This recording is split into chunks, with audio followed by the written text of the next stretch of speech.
जय Hind to all the SSB aspirants. आज हम बात करने जा रहे हैं बहुत ही इम्पॉर्टेंट सब्जेक्ट की। बहुत से कैंडिडेट्स जब एसएसबी फर्स्ट डे इंटरव्यू के लिए अपीयर होते हैं तो आपने देखा होगा कि ऐसे भी कैंडिडेट्स हैं जिनकी English conversation, English knowledge, communication, ये सब कुछ अच्छा होते हुए भी वो लोग स्क्रीन आउट हो जाते हैं पहले ही दिन। जब एनालाइज करते हैं ऐसे कैंडिडेट्स तो देखते हैं कि यार मैंने तो सब कुछ अच्छा बोला, मेरी स्टोरी टेलिंग, स्टोरी नरेशन अच्छी थी, मुझे नहीं लगता कि मुझसे कोई गलती हुई हो। इवन ग्रुप डिस्कशंस में भी मेरा पार्टिसिपेशन बहुत अच्छा था। तो फिर ऐसा क्या हो जाता है कि ऐसे candidates first day screen out हो जाते हैं। और बहुत बार ऐसा होता है कि जो कैंडिडेट्स इंग्लिश जिनकी एवरेज होती है वो लोग स्क्रीन इन हो जाते हैं। तो इसके लिए मैं अभी आपको एक एग्जांपल देने जा रहा हूं, लेकिन उससे पहले मैं आपको बता दूं कि यहां सिर्फ मायने आपकी इंग्लिश कम्युनिकेशन स्किल्स नहीं रखती है। अगर आप स्क्रीन इन या एसएसबी क्लियर करना चाहते हो, बहुत बार लोग ऐसे सोचते हैं कि इंग्लिश कम्युनिकेशन स्किल बहुत ज़्यादा इंपॉर्टेंट रोल प्ले करती है, लेकिन English communication important role play करती है, लेकिन उसके अलावा जिस वक्त आप कम्युनिकेट कर रहे हो तो उस वक्त आपका कम्युनिकेशन बिहेवियर, बॉडी बिहेवियर क्या कम्युनिकेट करता है वो सबसे ज़्यादा इंपॉर्टेंट है। होता क्या है कि बहुत से कैंडिडेट्स जब इंग्लिश कम्युनिकेशन या आर्टिकल्स या इंटरव्यू स्किल्स जब प्रिपेयर करते हैं तो वो लोग क्या करते हैं कि एक्चुअल जो OLQs यानी जो ऑफिसर्स लाइक क्वालिटीज़ है उन चीज़ों को रिफ्लेक्ट नहीं कर पाते। क्योंकि होता क्या है कि जब इंग्लिश कम्युनिकेट हम करते हैं, जो कि हमारे रेगुलर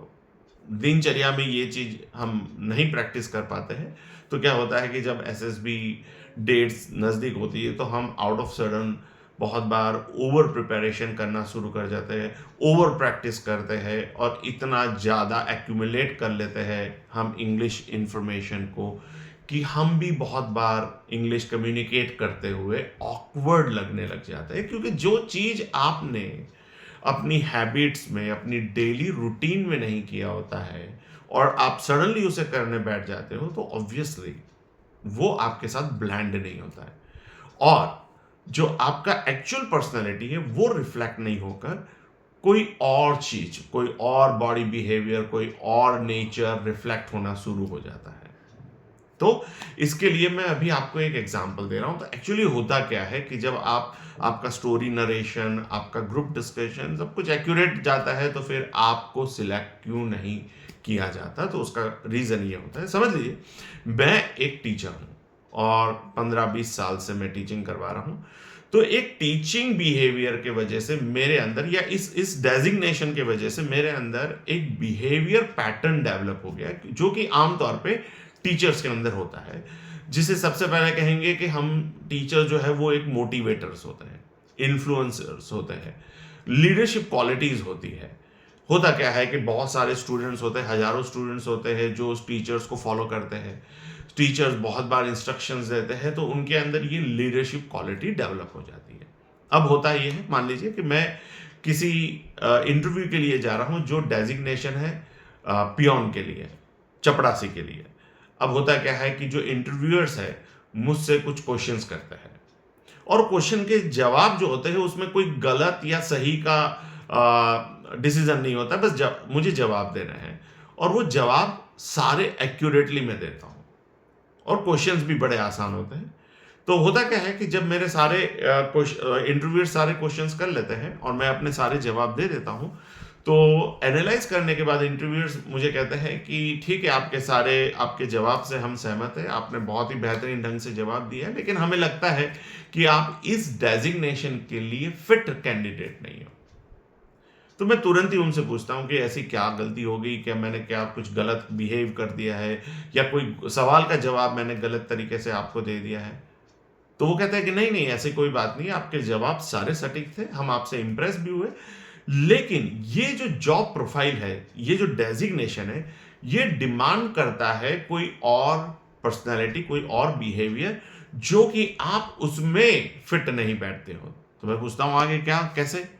तो वो बताते हैं कि इस जॉब प्रोफाइल के लिए हमें चाहिए गो गेटर, कि भाई वो बंदा जो ऐसा हो कि हम काम बताएं और तुरंत करने पर तत्पर हो जाए। दूसरा, वो फॉलोवर होना चाहिए, लेकिन आपके अंदर हमें नजर आ रहा है कि आप तो लीडरशिप क्वालिटीज आप में नजर आ रही है, आपका बिहेवियर पैटर्न ऐसा लग रहा है कि आप बहुत ज्यादा डोमिनेंट हो सकते हो, आपको काम बताया नहीं जा सकता है, शायद आप सुने भी ना,